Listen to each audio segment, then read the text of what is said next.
PLD 2010 supreme court, यही तो ऐसे इशू हैं जो हमने देखने हैं। ये पनिशमेंट में दूसरी किस्म आ गई PLD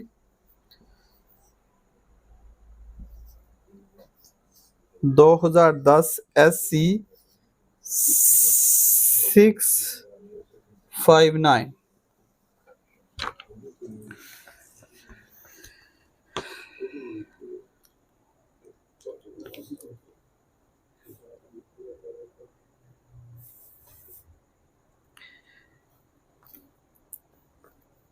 दियत एंड बदले सुलह, पहले तो ये बात है कि ये दोनों चीजें फर्क हैं।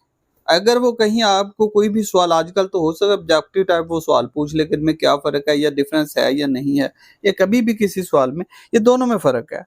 अब दियत क्या होती है, कोर्ट ने फिक्स की, गवर्नमेंट ने फिक्स की, अकॉर्डिंग टू द वैल्यू वो हो जाती है, ठीक हो गया।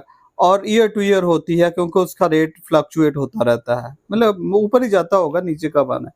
बहरहाल जो जो बदले सुलह है इसकी कोई हद नहीं है, इसमें कहीं कोई लिमिट नहीं है, डिपेंड करता है कि पार्टी कहीं इसमें एग्री हो रही है कि नहीं। अब हम उस की बात कर रहे हैं जहां हम दियत की बोलेंगे। सेक्शन 53 PPC पनिशमेंट ही की बात करता है। आगे कहता है 110(5) PPC का ही है। 299E 233 दियत एंड बदले सुलह। अब दोनों में फर्क क्या है, डिस्टिंक्शन। कंसेप्ट ऑफ बदले सुलह is totally different from the concept of दियत। अब लफ्ज उसने इस्तेमाल किया ऑनरेबल सुप्रीम कोर्ट ने, टोटली डिफरेंट, ना कि कहीं कहीं कहेंगे, अभी अभी आएंगी चीजें, बातें आएंगी। मसलन वो कहने के अर्श है, दमान है, दियत है, तो ये रलती मिलती बात है, कोई ज्यादा फर्क नहीं है। लेकिन वो कहता है इनमें दोनों में फर्क है, ऑनरेबल सुप्रीम कोर्ट कह रही है। दियत in as much as provisions of section 310 PPC and the explanation attached herewith show that बदले सुलह is to be mutually agreed।